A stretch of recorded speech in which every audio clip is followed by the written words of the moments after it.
그럼 이제 자연환경 먼저 알아볼게요. 지형 먼저 알아보겠습니다. 몬순아시아의 지형. 자, 그럼 우리가 큰 지형부터 알아보면 되겠죠. 큰 지형은 뭐가 있는지. 큰 지형. 여러분이 배우신 세계의 대지형을 먼저 알아볼 겁니다. 세계의 대지형 하면 세 개가 떠오르셔야 됩니다. 첫 번째, 안정육괴. 두 번째, 고기조산대. 세 번째, 신기조산대가 떠오르셔야 됩니다.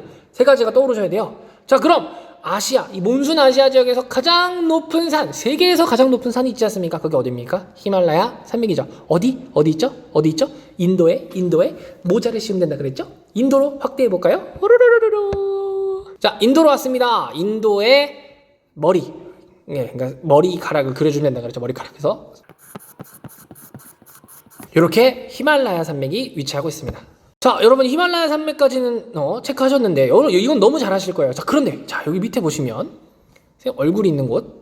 자, 여기 아까 선생님이 미얀마와 태국의 국경선이 너무 지저분하다고 그랬죠. 선생님 지금 삼각형을 따라오시면 미안해 임마 이럴 정도로 왜 국경선이 이렇게밖에 생길 수밖에 없었을까? 바로 여기에 신기조산대가 지나갔기 때문입니다. 그래서 여러분 신기조산대가 이렇게 이어집니다. 그러니까 태국과 미얀마는 어쩔 수 없이 국경선을 이렇게밖에 할 수 없었던 것이죠.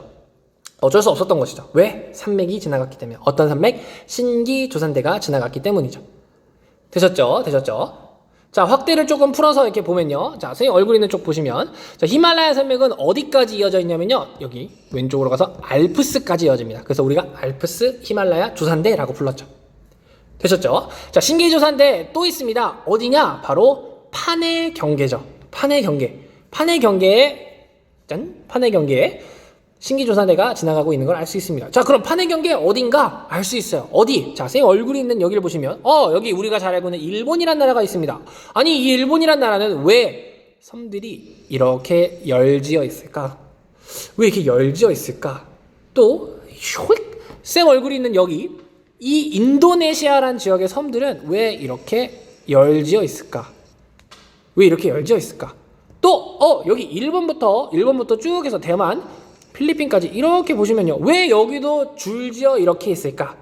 왜 이렇게 줄지어 있을까? 또 아래쪽 쭉 여기 이렇게 뉴질랜드까지 왜 여기는 이렇게 섬들이 열지어 있을까? 왜 갑자기 바다 한복판에 섬들이 생겼을까? 바로 전부 다 판해 경계이기 때문입니다. 그럼 여러분 쌤이 지금 확대를 풀어서 지금 이렇게 체크한 부분들은 판해 경계는 모두 지진과 화산 활동이 활발하겠네요. 그렇죠. 그런데 여기 있는 히말라야 산맥은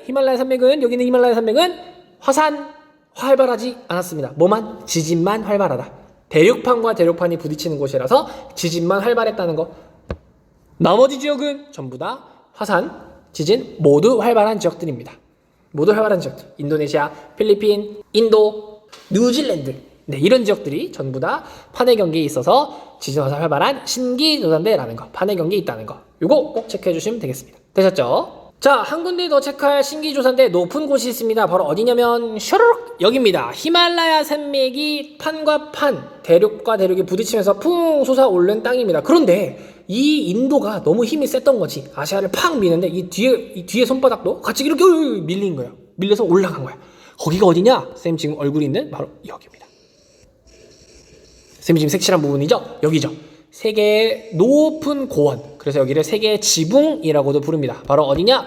티베트 고원이 되겠습니다. 티베트 고원이 바로 여기 있습니다. 여러분 평균 고도가 4,000m예요. 4,000m. 어마어마하게 높은 곳이죠. 어마어마하게 높은 곳. 여기가 티베트 고원. 여기도 신기조산대 일종이라는 거 체크해 주시면 되겠습니다. 되셨죠? 자, 그럼 신기조산대 체크했으니까 이번엔 고기조산대 체크해보러 갈까요? 고기조산대 한번 체크해보겠습니다. 자, 쌤이 인도로 왔습니다. 자, 인도에 선생님이 지형 체크하는 거 알려드렸죠? 바로 사람 얼굴 삼각형 그려가지고 사람 모자 씌우고 강 그리고 눈썹 그리고 코 그리고 턱수염 그리면 인도의 지형이 모두 완성된다 그랬죠? 바로 이 턱수염이죠. 바로 이 턱수염이죠. 이름은 중요하지 않습니다, 여러분. 이름은 중요하지 않아요. 동고츠, 서고츠 산맥이에요. 근데 이름은 중요하지 않아. 여기가 뭐라는 거? 고기조산대라는 거. 고기조산대라는 걸 체크해 주시면 되겠습니다. 고기조산대 여기 말고 또 어디 있나요? 유명한 데가 있죠. 어디로 갑니까? 오스트레일리아로 가봅시다. 자, 오스트레일리아의 동쪽에 보면요. 동쪽에 이렇게 산맥이 지나간다고 우리는 배웠습니다. 무슨 산맥이었나요? Great Dividing 산맥이었습니다. 자, 산맥 이름은 중요하지 않습니다. 여기가 뭐라는 거? 고기조산대라는 거. 고기조산대라는 거 꼭 체크해 주시기 바랍니다. 되셨죠? 자, 그리고 여러분 중국, 짠, 선 얼굴이 있는 중국은요 대부분 고기조산대입니다. 대부분 고기조산대입니다. 그래서 쌤이 이거를 다 색칠할까 했더니 색칠하면 너무 보기가 안 좋더라고요. 그래서 좀 이렇게 대강 이렇게 좀 이렇게 굵직굵직하게 좀 체크를 해놓을게요. 이런 식으로. 그러니까 중국의 대부분은 고기조산대라고 보시면 됩니다. 고기조산대라고 보시면 됩니다. 네, 중국의 대부분 고기조산대라고 체크해 주시고요. 자, 고기조산대를 모두 체크했다면은 우리가 인도의 독특한 지형 한 군데만 좀 체크하고 갈게요. 바로 어디냐? 인도의 코죠, 코. 바로 용암이 펑 솟은 게 아니라 용암이 해서 열하분출 조금씩 펼쳐서 이렇게 쭉 넓게 현무암질 용암이 해서 대지가 만들어진 곳 바로 인도의 코 지역이죠. 여기죠. 네, 바로 데칸고원이 되겠습니다. 네, 요 정도는 체크하실 수 있겠죠. 인도 지형은 이제 여러분들 쉽게 하실 수 있을 겁니다. 자, 그럼 세 개의 대지형을 다 정리했네요.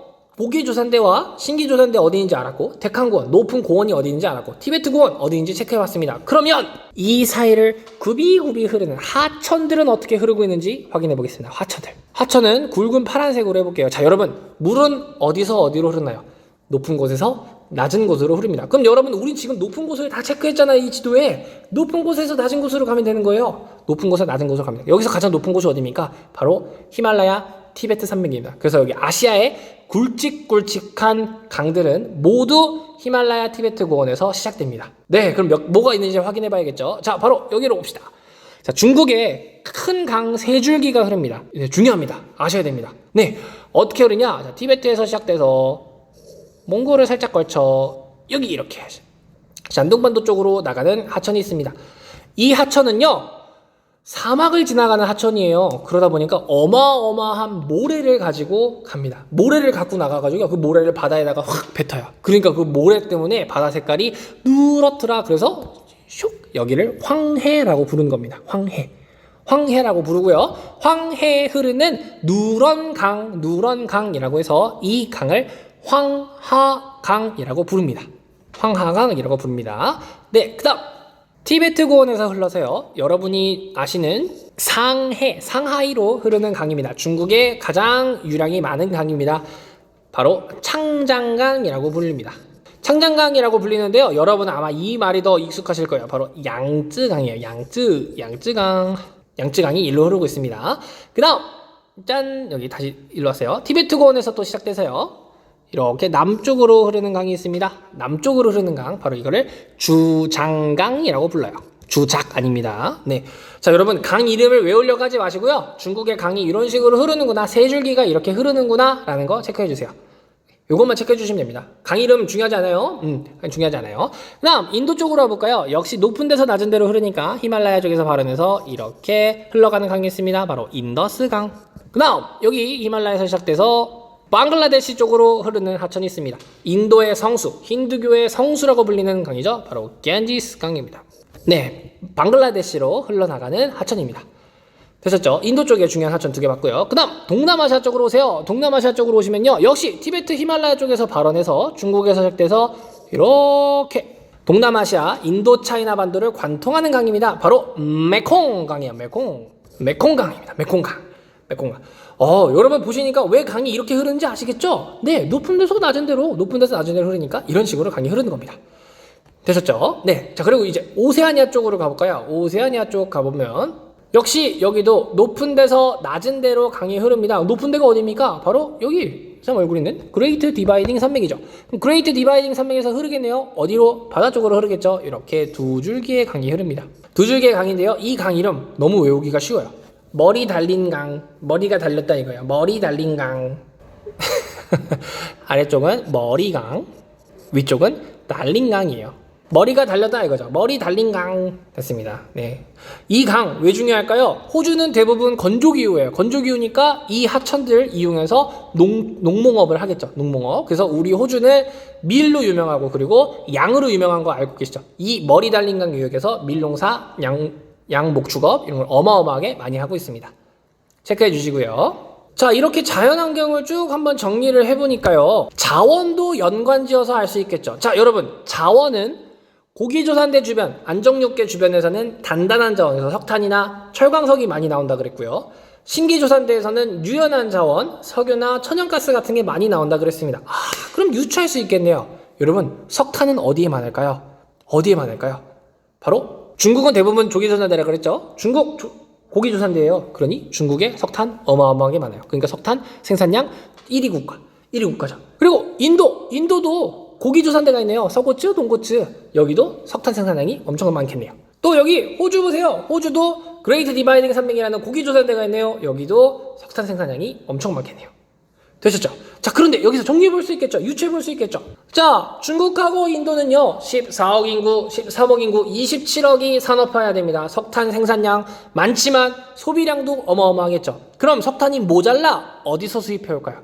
어디서 수입해 올까요? 바로 호잇! 여기 있는 몬순 아시아에서 수입해 옵니다. 호주의 수출량 가장 많이 하는 국가가 바로 중국입니다. 중국에 대부분 팔고 있어요. 중국에. 왜? 오세아니아는 석탄을 쓰고 싶어도 인구가 적어 산업화하기에는 좀 여건이 좋지 않아. 그러다 보니 자원을 다 내다 파는 거죠. 어디로? 중국으로. 또 안정육괴엔 철광석이 많다 그랬습니다. 여러분 이 호주, 선생님이 지금 가리키고 있는 호주는요 대부분 안정육괴로 되어 있어요. 여기 고기조산대를 제외하고 가운데는 다 안정육괴예요. 그러다 보니 철광석이 또 어마어마하게 많아요. 철광석 어디다 팔까요? 전부 다 중국으로 갖다 팔고 있습니다. 중국으로. 네. 그리고 자, 신기조산대가 지나가는 지역은 석유 천연가스 많다 그랬죠? 여러분, 선생님이 지금 인도네시아 보세요. 인도네시아 전부 다 판해 경계가 지나가고 있죠. 판해 경계 지나가고 있다 보니 석유하고 천연가스가 매우 많습니다. 석유하고 천연가스 매우 많고요. 그다음 선생님 얼굴 있는 여기, 지금 얼굴 있는 여기, 그리고 여기 지금 선생님 삼각형이 가리키는 여기도 인도네시아거든요, 여러분. 이 인도네시아 이 부분, 이 섬은요, 지금 선생님 체크하는 이렇게 색칠한 요 섬은요. 석탄이 또 어마어마하게 많아. 여기가 판해 경계를 살짝 빗나간 고기조산대 지역인 거예요. 그래서 석탄이 또 어마어마하게 많아서 인도네시아도 석탄 수출량이 매우 많습니다. 그럼 자원 체크하실 수 있겠죠? 자, 그러면 이렇게 지형을 미리 그려놓고요. 여기에 기후 한번 살펴볼까요? 여러분, 지형하고 기후를 알면 바로 이 지역에서 어떤 농사를 짓고 있는지, 생활 모습은 어떤지 바로 알 수 있겠죠? 자, 여기 기후 뭔지 한번 봅시다. 여러분, 세계지리에서 가장 중요한 선이 3개가 있습니다. 그게 뭐냐면 적도 북회기선, 남회기선 3개입니다. 선생님 백제도 특강 아주 초반에 그리는 법을 알려드렸는데 여기는 아주 친절하게도 적도가 나와 있네요. 그럼 적도 그리면 되겠죠? 적도를 그렸고요. 자, 북회기선 그리는 법 바로 여기 샘 아래쪽에 있는 대만이라는 섬에서 수평선을 그으면 됐습니다. 자, 그리고 남회기선 그리는 방법, 남회기선은 호주를 관통해서 그리면 됐습니다. 호주 관통. 어렵지 않으시죠? 자, 그럼 이렇게 그렸으니 여기에 기후를 유추할 수 있습니다. 자, 적도 근처와 북회기선, 남회기선 사이는 거의 열대기후입니다. 열대기후지만 적도를 지나가는 인도네시아 지역, 선생님이 빨간색으로 이렇게 색칠한 지역들. 자, 여기는 열대우림, AF가 나타나는 곳입니다. AF. 그리고 이 열대우림을 중심으로 주변에 적도 저압대와 아열대 고압대의 이동으로 인해서 생기는 기후였죠. 바로 열대 사바나였습니다. 자, 선생님이 약간 핑크색 계열로 색칠한 거. 여기 열대 사바나예요. 열대 사바나. 자, 그리고 우리 중국, 한국, 일본 무슨 기후가 나타납니까? 온대 동안이죠. 온대 동안 기후가 나타납니다. 네, 여기는 온대 동안 기후가 나타나죠. 온대 동안 기후. 네, CFA, CW 이런 기후들이 나타났었습니다. 네, 온대 동안. 그리고 여기 내륙에 선생님이 얼굴 있는 내륙의 한복판들, 여기는 지형들에 가려져서 수분이 도달하지 못했습니다. 그래서 무슨 기후가 나타났나요? 바로 사막이 나타났죠. 네, 여기는 사막이 나타나는 곳이었습니다. 이렇게 보니까 너무 색칠이 예쁘게 잘 됐네요. 이 세계지리 공부 한 번에 되고 있는 거네요. 그죠? 누가 보면 엄청난 낙서판인 줄 알겠어요. 낙서판 아닙니다. 네. 자, 아래쪽 오세아니아로 와볼까요? 오세아니아 오면요. 호주는 대부분 사막이었죠. 호주는 대부분 사막이었고요. 아래쪽에 살짝 온대기후가 나타났었습니다. 여기 동쪽에 온대 동안기후 나타났었고요. 그리고 뉴질랜드 역시 서해양성기후 온대기후가 나타났었습니다. 네, 이렇게 하면 기후가 총정리가 됐네요. 자, 그럼 자연스럽게 이 지역에서 뭘 하고 있는지 알 수 있겠죠. 그런데 이 기후에서 중요한 거 있죠. 여기에 무슨 바람이 분다고요? 몬순 아시아 계절풍이 분다고요. 계절풍. 여름에는 뜨거운 바다 그리고 육지 사이에 비열차에 의해서 바다에서 육지로 바람이 붑니다. 이게 여름 계절풍이었죠. 네, 이런 식으로요. 여러분 올해 여름 우리나라 날씨 어땠습니까? 미친 듯이 덥고 미친 듯이 습했어요. 왜? 바다에서 불어오는 계절풍, 여름 계절풍 때문에 그랬죠. 자, 그러나 겨울이 되면요 반대로 바람을 붑니다. 추운 시베리아 쪽에서 바다 쪽으로 바람이 불어옵니다. 이게 겨울 계절풍이었습니다. 겨울 계절풍이었습니다. 자, 이 계절풍 그림을 좀 그려놓으니까 조금 어지러우니 계절풍 기운만 좀 지울게요. 자, 근데 이 특히 여름 계절풍이 불 때 여기 슉 확대해서 히말라야 산맥 이런 높은 신기조산대에 붙이면 바람 바지 산맥에 부딪히면 비가 많이 오겠죠. 그런 지역들은 열대 몬순이 됐었습니다. 열대 몬순이 됐다는 거 그거 좀 기억해 주시고요. 자, 그러면 여러분 이 기후에 따라서 우리가 이 사람들이 어떻게 생활하는지를 알 수 있겠죠. 자, 일단 후룩 생 얼굴에 있는 열대 지역 여기 우리 동남아시아와 인도네시아가 있는 동남아시아죠. 여기 이 지역에서 사람들이 어떻게 지낼까요? 무슨 농사를 지을까요? 뜨거운 계절풍이 불어줍니다. 그러니까 벼농사에 특화됐겠죠. 벼농사에 특화됐을 거고요. 열대기후입니다. 그러니 플랜테이션 작물들, 커피라든지 카카오라든지 이런 것들을 할 수 있겠죠. 특히 커피 같은 경우는 열대 사바나 지역, 베트남 그리고 인도네시아 일부 지역 이런 데서 많이 할 거고요. 그리고 뭐 고무 이런 플랜테이션 작물들을 많이 한다는 걸 알 수 있습니다. 자, 또 여기 인도로 오면요. 인도 여기는요. 계절풍이 산맥에 부딪혀서 비가 엄청 많이 옵니다. 그래서 이 지역에서는 차를 많이 하고요. 네. 그다음 여기 중국으로 오면요. 중국, 한국, 일본 역시 벼농사, 계절풍 때문에 벼농사를 많이 짓습니다. 벼농사를 많이 짓고 있고요. 중국의 여기 창장강, 양쯔강 유역은요. 많은 강수량과 뜨거운 열기를 이용해서 그 뜨거운 기온을 이용해서 차 재배도 역시 많이 이루어지고 있습니다.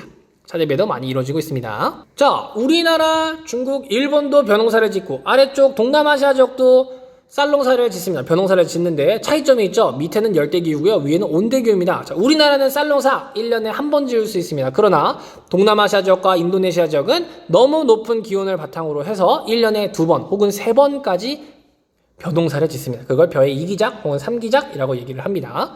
네. 그리고 인도네시아 같은 경우는 지금 여러분 신기조산대가 지나고 있죠. 신기조산대니까 높은 산인데 여기서 농사를 짓기 어려울 거 아니에요. 그러다 보니 이 산을 계단 모양으로 쭉쭉쭉 깎아 놓습니다. 그래서 신기조산대에 있는 동남아시아 지역 국가에서는 계단식 논 같은 거를 또 볼 수 있습니다. 필리핀이나 인도네시아에서 대표적으로 볼 수 있습니다. 자, 호주 지역은 대부분 건조기후예요. 그리고 여기 이런 몽골 지역도 건조기후예요. 그럼 여기선 대부분 목축업 같은 걸 할 텐데, 자, 몽골 지역은 구대륙, 우리가 알고 있는 구대륙입니다. 그럼 자급자족의 유목 형태로 많이 하고 있고요. 호주 지역은 신대륙이에요. 그러니 내다 팔 목적, 상업적 농목을 많이 하고 있겠네요. 되셨죠? 자, 다시 깨끗하게 지우고 왔습니다. 자, 이제 마지막으로 알아볼 것은 바로 이 몬순아시아와 오세아니아 지역의 분쟁입니다. 분쟁. 자, 여러분 이 몬순아시아와 오세아니아 지역은 굉장히 많은 분쟁이 얽혀있는 곳입니다. 왜냐? 많은 인구가 살고 있고 그 많은 인구가 인종이 모두 다릅니다. 그리고 종교까지 다르죠. 그래서 굉장히 분쟁이 많은 곳인데 이 분쟁들 중요한 것들만 살펴보도록 하겠습니다. 자, 먼저 종교 분쟁 알아볼게요. 종교 분쟁. 자, 종교 분쟁을 알기 위해서 선생님이 각 종교를 색칠할 겁니다. 여러분들이 어떤 종교인지 한번 맞춰보세요. 첫 번째 색칠할 종교 보라색으로 색칠해 보겠습니다. 보라색.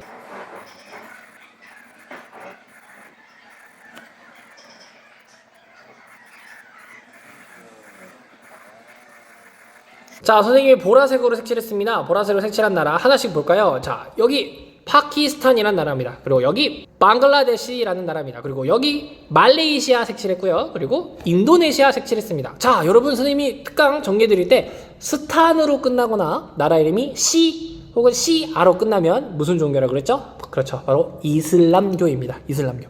보라색은 이슬람교를 얘기합니다. 자, 이번에는 주황색으로 한번 또 색칠을 해볼게요. 주황색.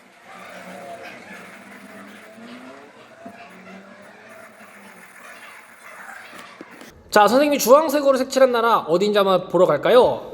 짠! 여기 바로 인도, 그리고 위에 있는 네팔이란 나라, 두 나라에 색칠을 했습니다. 아, 느낌 오시나요? 여기서 주로 믿고 있는 종교 뭡니까? 바로 힌두교가 되겠습니다. 힌두교. 자, 이번에는 초록색으로 한번 색칠을 해보도록 하겠습니다.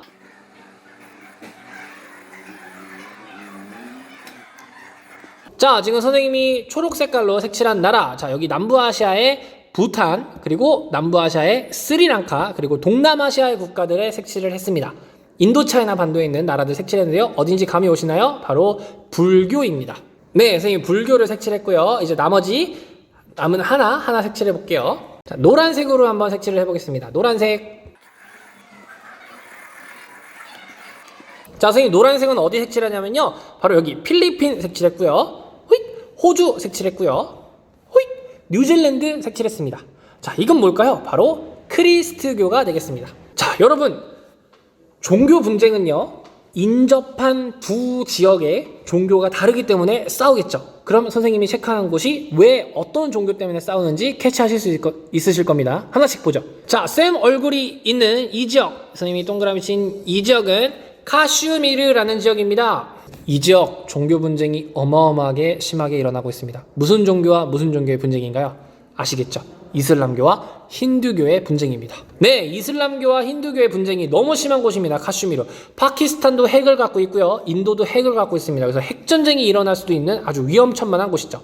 과거에 여러분 인도는 하나의 인도였다 그랬죠? 그러나 영국으로부터 독립할 때 민족 종교가 다르기 때문에 독립하는 과정에서 이 지역을 어떻게 할 것인가 아직도 결판을 내지 못했습니다. 그래서 이슬람교와 힌두교의 엄청난 분쟁이 있는 지역입니다. 되셨죠? 자, 남부아시아 아래쪽으로 오면은 바로 여기 스리랑카라는 곳이 있습니다. 스리랑카도 분쟁이 심한데요. 무슨 분쟁일까요? 여러분 인접한 국가와 분쟁을 하는데 그 종교와 분쟁을 한다고 생각하시면 되겠죠? 그래서 이 스리랑카는 스리랑카가 믿고 있는 불교와 주변 인도 믿고 있는 힌두교의 분쟁입니다. 네, 여기도 역시 굉장히 분쟁이 심각한 곳이죠. 되셨죠? 그리고 위로 올라와서요, 짜란, 여기 미얀마예요. 미얀마의 여기에요, 여러분. 모든 지역이 다 분쟁을 하고 있는 게 아니고요. 이 지역이 분쟁 중입니다. 이 지역. 자, 이 지역 지금 국경선 어디랑 마주치고 있나요? 선생님 지금 여기 삼각형 가고 있는 여기 방글라데시하고 부딪히고 있습니다. 그래서 어느 종교와 어느 종교? 불교와 이슬람교의 분쟁입니다. 네, 불교와 이슬람교의 분쟁이 이루어지고 있는 곳입니다. 네, 체크하실 수 있겠죠? 그 다음 이쪽으로 와볼까요? 자, 여기는 필리핀입니다. 필리핀의 가장 밑에 이 큰 섬, 여기가 지금 분쟁 지역인데요. 이 섬을 민다나오 섬이라고 합니다. 자, 여러분 선생님이 인접한 국가의 종교와 분쟁한다 그랬죠? 지금 필리핀이 믿고 있는 크리스트교와 가장 인접 국가들이 믿고 있는 이슬람교의 분쟁이 심각한 곳입니다. 여러분 체크하실 수 있겠죠? 인접한 국가와 분쟁하고 있는 거라고 생각하시면, 인접한 국가의 종교와 분쟁하고 있는 거라고 생각하시면 쉽게 체크하실 수 있을 겁니다. 되셨죠? 자, 종교 분쟁을 알아봤고요. 이번에는 민족 분쟁을 한번 알아보겠습니다. 자, 슈루룩! 여러분 중국으로 와주세요. 자, 중국은 여러분 14억 인구인데요. 이 14억 인구가 한 민족이 아니에요. 하나의 민족으로 구성된 게 아니라 굉장히 여러 민족으로 구성되어 있습니다. 이 여러 민족으로 구성되어 있으니 당연히 자기네 민족끼리 독립을 하고 싶겠죠. 그래서 중국에서는요, 굉장히 많은 소수민족들이 독립을 요구하고 있습니다. 그럼 우리가 모든 소수민족의 독립 요구를 알아야 될까요? 그렇지 않죠. 가장 중요한 두 개를 체크해 보겠습니다. 가장 중요한 두 개. 바로 어디냐? 중국의 사막이 위치하고 있는 이 지역. 네, 사막이 위치한 이 지역에 살고 있는 민족이 있습니다. 바로 위구르족입니다. 위구르족이라고 합니다. 위구르족. 네, 여기는요, 여러분 지금 쌤이 지금 사진이 있는 곳이 중앙아시아입니다. 중앙아시아. 자, 이 중앙아시아에 위치하고 있는 나라들은 대부분 나라 이름이 스탄으로 끝납니다. 그러다 보니 대부분 이슬람교를 믿고 있어요. 그래서 그 영향을 받은 위구르족 역시 이슬람교를 믿고 있죠. 그러다 보니까 민족도 다르고 종교도 달라요. 그래서 나 독립시켜줘 하고 중국 측에 요구하고 있는데 중국은 어림도 없지 이렇게 하고 있는 거예요. 되셨죠? 자, 그 다음 중요한 곳이 또 하나 있습니다. 바로 요 밑에 티베트 고원이 있는 곳에 살고 있는 민족이 있습니다. 그 민족이 무엇이냐? 티베트족입니다. 자, 여기 역시 종교 다르고 민족 다릅니다. 그래서 중국한테 야, 나 독립시켜줘 했는데 역시 중국이 어림도 없지 하고 독립을 시켜주지 않는 것입니다. 이 두 군데가 가장 심각하게 독립운동이 활발하고 중국과 대치하고 있는 지역이라서 이 두 군데만 체크하시면 되겠습니다. 나머지도 많이 분쟁이 일어나고 있습니다. 그러나 중요한 것은 위구르족과 티베트족이라는 거 체크해 주시면 되겠습니다. 네, 참고로 여러분 이 위구르족 사실은 여기 사막이고 굉장히 불모지 땅이어서 중국이 그냥 독립시켜줄까 하고 고민도 했었는데 세상에 얼마 전에 여기에 어마어마한 석유 유전이 발견됩니다. 당연히 중국이 놓아줄 리가 없겠죠.